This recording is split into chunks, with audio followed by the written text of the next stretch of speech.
All right, so today I'm gonna show you how to cook a really great weeknight meal for your family. 1 protein, 2 sides, and we're gonna do it as efficiently and as deliciously as possible. Is deliciously a word? I'm gonna go with it anyway. We're just gonna roll.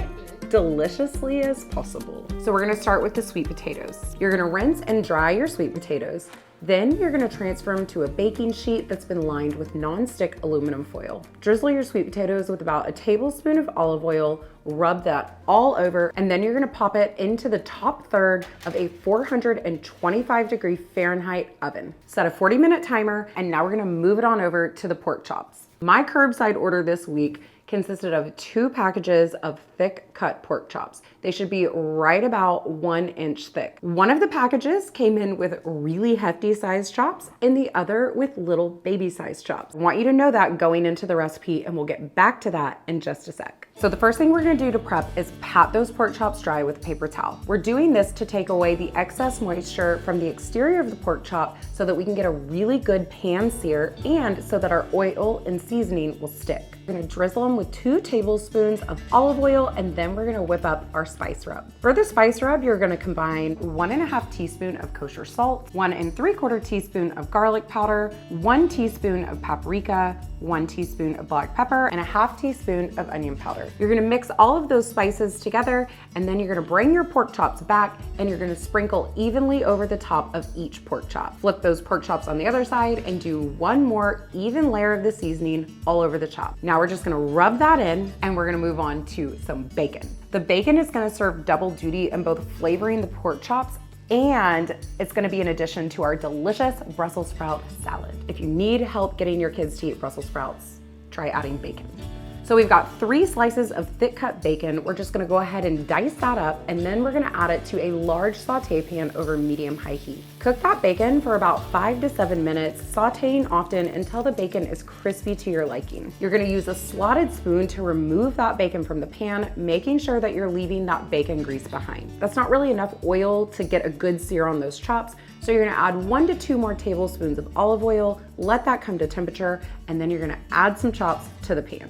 Now, make sure that you're not overcrowding your pan. It's really important that you leave a little bit of breathing room in between each pork chop. This way they can sear rather than steam. Cook your pork chops for 2 to 3 minutes on each side until you've got some nice coloring on there. Then you're gonna remove them from the pan and place them on another rimmed baking sheet lined with aluminum foil. You'll probably have to do your pork chops in 2 batches, so you'll add in the second batch and repeat. Now I wanna show you something real quick. Look at the temperature of the little pork chop compared to one of the bigger pork chops.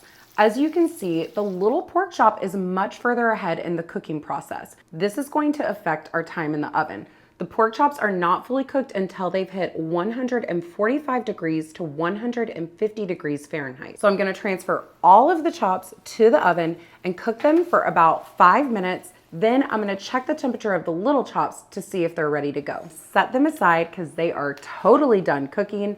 And then I'm gonna leave the bigger, thicker chops on the pan, and they're gonna go back into the oven for another 5 minutes. This is how we can end up with perfectly cooked pork chops all the way around, little and big. If you're a pork chop lover, be sure that you check out our oven fried pork chops and our smothered pork chop recipes too. They are so good and total hits with the family. Now, right around the time that those little chops come out of the oven and they're finished cooking, your sweet potatoes will likely be all the way cooked through, and we can also go ahead and add our Brussels sprouts to the pan that both the pork chops and the bacon had cooked in. I've got a 10-ounce package of shaved Brussels sprouts, and we'll saute those for right about 5 minutes. As soon as your Brussels sprouts have started to soften, you'll add in about a teaspoon of apple cider vinegar, add in a little handful of cranberries if you like a little pop of sweet with your savory. The bacon goes back in, give it a stir, and finish it off with a pinch of salt and a pinch of black pepper. By this time, that additional 5 minutes should be up. Your big pork chops are done.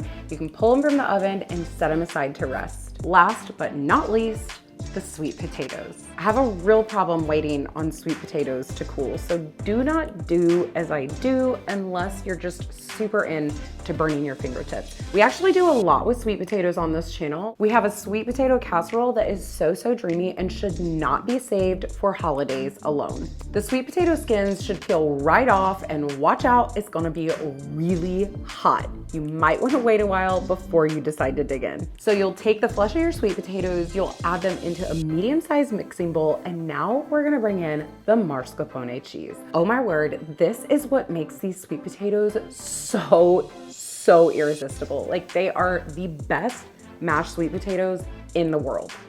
You're gonna add in an entire 8-ounce container of mascarpone cheese.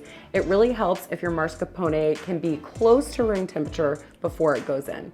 So you'll add the mascarpone. You're also gonna add a 1/2 teaspoon of kosher salt, a 1/4 teaspoon of black pepper. Grab yourself a handheld mixer, mix that up on medium-low, and as soon as the cheese is evenly mixed in and your sweet potatoes are mashed, it's dinner time. I like to plate it by adding a big smear of sweet potatoes down on the plate, top that off with a pork chop, and hit it with the Brussels sprout and bacon salad on the side.